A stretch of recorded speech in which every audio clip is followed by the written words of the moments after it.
welcome to this revision video covering the manufacturing account. The manufacturing account is used to help a business to calculate its cost of sales figure, which it needs to know in order to be able to calculate its gross profit for a period. In this video, I'll show you how to build a manufacturing account from scratch, working through the different stages so you can see how it all fits together. Let's imagine we work for Peter's Jeans Company, making, perhaps not surprisingly, denim jeans. We need to know how much it costs us to manufacture the thousands of pairs of jeans that we produce each period. The first thing to think about is the raw materials: fabric, thread, rivets, labels, and so on, which go into making up each pair of jeans. At the start of the period, the company will already have some materials in stock. This is the opening inventory of raw materials. And let's suppose this is valued at £18,000. And so this is the first item to enter in the manufacturing account.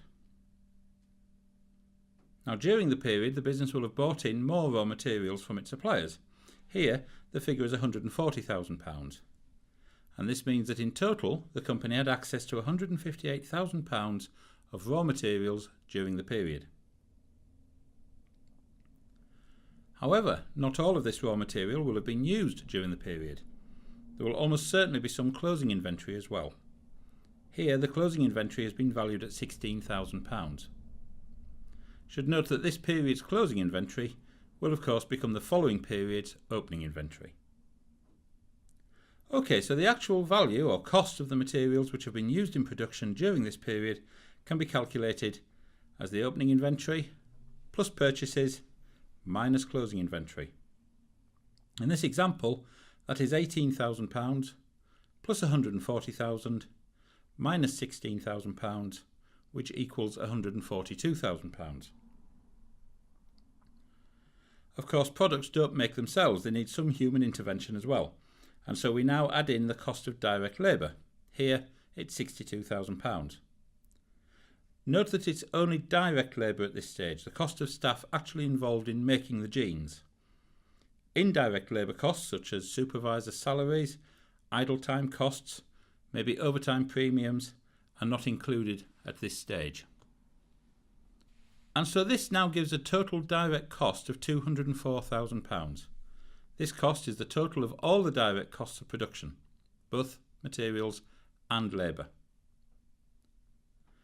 Now we can add in the factory or production or manufacturing overheads. You might see them referred to by any of these terms. These are any costs which are associated with the production process. Things like power, machinery depreciation, rent and rates for factory buildings, supervisor salaries, and so on. It doesn't include other overhead costs associated with either administration or distribution. These are not production costs. Once these have been added to the direct cost, we have the manufacturing cost. In this example, this is £244,000. At the end of the period, it's likely that not all of the units of production will actually be completed or finished goods.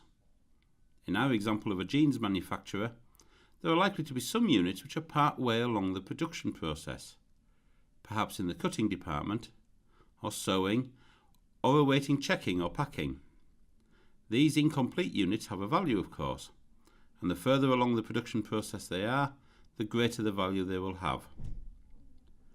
As with the raw materials earlier, we need to adjust the manufacturing cost by adding on the value of the opening work in progress and then deducting the value of the closing work in progress. So here we add the opening value of £18,000 and deduct the closing value of £15,000. This gives us the cost of goods manufactured. Here it's £247,000. We're nearly there. The final stage of producing the manufacturing account is to perform a similar adjustment, but this time for the opening and closing inventories of finished goods. These are goods which have been completed but not yet been sold. And again, there should be an opening and a closing balance for these, and the adjustment is exactly the same as before. We add the opening inventory of finished goods, £28,000, and deduct the closing inventory of finished goods, here £31,000. And now, at last, we've calculated the cost of goods sold. This figure will then be used in calculating the gross profit for the business by deducting it from the value of sales for that period. Well, I hope this short video has helped you to understand how to produce a manufacturing account.